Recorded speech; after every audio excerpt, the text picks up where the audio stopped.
No Brasil, o voto não é obrigatório para quem tem entre 16 e 18 anos. E muitos desses jovens realmente não se interessam pelas eleições. Já os idosos, que também podem escolher se querem ir às urnas, fizeram questão de votar. Em 2010, o número de eleitores aumentou 11%. Os dados são do TSE e, apesar do aumento, eles revelam uma estatística preocupante. O número de jovens de 16 e 17 anos que decidiram ser eleitores cresceu apenas 2,2% no Distrito Federal.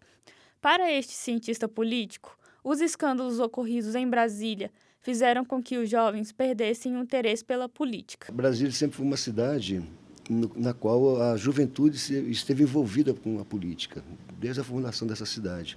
Mas eu acho que a crise que aconteceu com a Caixa de Pandora, o descrédito das lideranças políticas, dos partidos políticos, eu acho que levou um pouco a essa desmobilização da juventude. O resultado das urnas revelou uma outra contradição aqui na capital do país, onde as leis são decididas. Por incrível que pareça, enquanto o interesse dos jovens diminuiu, o dos idosos, para quem o voto também é facultativo, cresceu. O voto dos jovens com menos de 18 anos mal conseguiu alcançar 1,3% do eleitorado. Já o dos idosos obteve quase 5% do total de votantes. Cada vez mais numerosos nas urnas, os idosos não se deixam enganar e dizem que votam por amor ao Brasil. Este é o caso de Maria do Socorro e Luiz Riedel, que, mesmo não sendo obrigados, fizeram questão de ajudar a escolher os políticos que vão governar o país nos próximos 4 anos. Voto pelo amor ao Brasil, para que o Brasil melhore e cresça, seja só de crescimento para todos nós. O voto é a força, a nossa força, para que haja união. Entre os adolescentes que preferiram abrir mão do direito ao voto, a falta de maturidade é o que mais explica a ausência nas urnas. Eu não votei nessas eleições por causa que eu acho que eu tenho que amadurecer mais, para pensar como eu devo votar, em quem eu devo votar. Mas, apesar do desinteresse de alguns, há quem faz questão de participar. É o caso de Luísa. Ela explica por que decidiu comparecer às urnas. Se antigamente o pessoal lutou para poder fazer isso, poder votar, poder exercer seu direito, e aí a gente não dá valor nisso. Então eu escolhi para poder participar mesmo de tudo, das escolhas e poder cobrar depois dos nossos representantes. E o desinteresse também pode ser a explicação para a baixa participação das mulheres nessas eleições. Elas são maioria do eleitorado, mas apesar disso, os partidos não conseguiram atingir a cota de 30% de candidaturas femininas. Em 2010, a legislação ficou ainda mais rigorosa, tudo para garantir um aumento na participação feminina na disputa eleitoral. Uma nova reforma exigiu que partidos políticos e coligações preenchessem 30% das vagas com mulheres. Não foi o que aconteceu. A maioria dos partidos políticos não conseguiu atingir a cota nessa eleição. Aqui no Senado Federal, por exemplo, apenas 32 mulheres se candidataram do total de 241 candidatos. Uma diminuição em relação às eleições de 2006, em que o total de candidatas foi 35. Mas por que as mulheres não se candidatam? Eu não confio ainda no governo. Eu acho que a gente não tem ainda um suporte assim, sério para poder manter saúde e educação. Porque não me atrai, pelo menos no momento, né? Não sei futuramente. Eu nunca tive nenhum interesse. E depois, eu acho assim que a política ultimamente não tem mais crédito. Nenhum.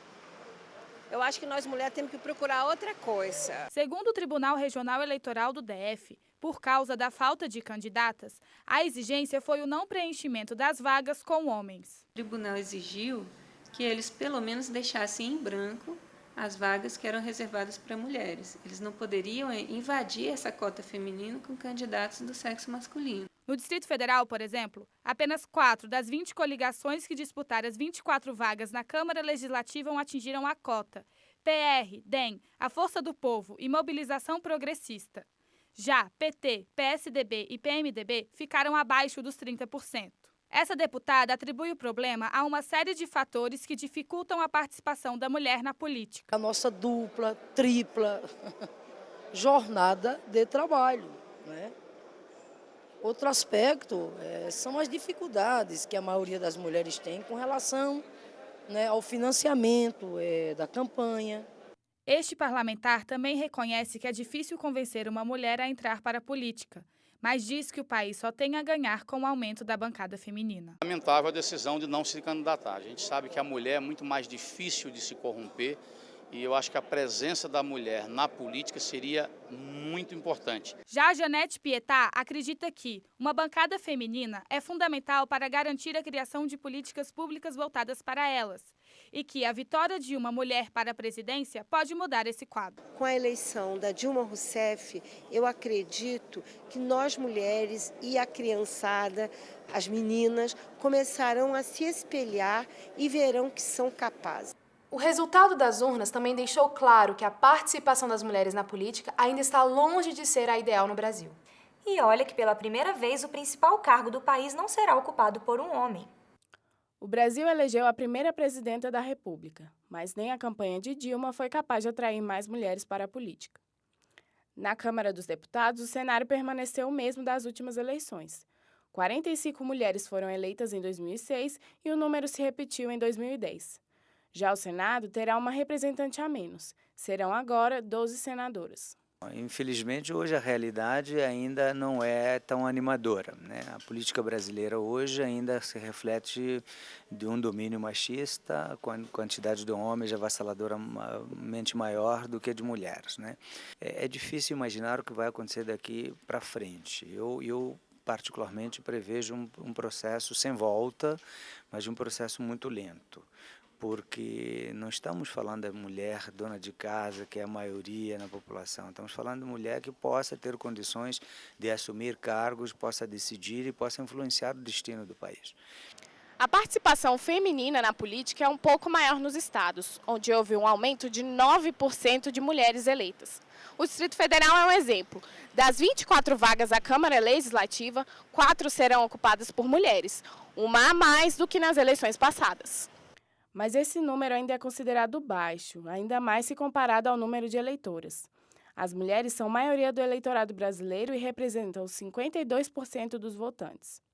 Apesar da pouco expressiva participação feminina no Congresso, muitos eleitores negam que o gênero seja um fator determinante na hora da escolha do voto. Tem mulher porque somente por ela ser mulher. Eu voto pelas propostas, tanto faz ser homem quanto mulher, não importa, eu quero saber das propostas dele. No Brasil, infelizmente, ainda existe esse tipo de pessoas que têm preconceito, sim, de votar em mulheres. Acha que mulher não tem capacidade de governar um estado ou até mesmo o nosso país. O preconceito ainda existe e sempre vai existir, Mas as mulheres estão aí para provar que são competentes e capazes. Para a deputada distrital Celina Leão, ter uma mulher no poder significa exercer políticas públicas específicas para esse grupo. Acho que a mulher ela tem uma sensibilidade, né, que é grande. Nós nos comovemos com pequenas coisas e eu acho que isso faz a diferença no mandato, seja ele legislativo, seja ele executivo, né? Eu acho que a mulher ela se compadece. No próximo bloco, viajar para fora do país pode ser mais barato do que você pensa. E tem ainda, depois dos 30, mulheres começam a dançar balé.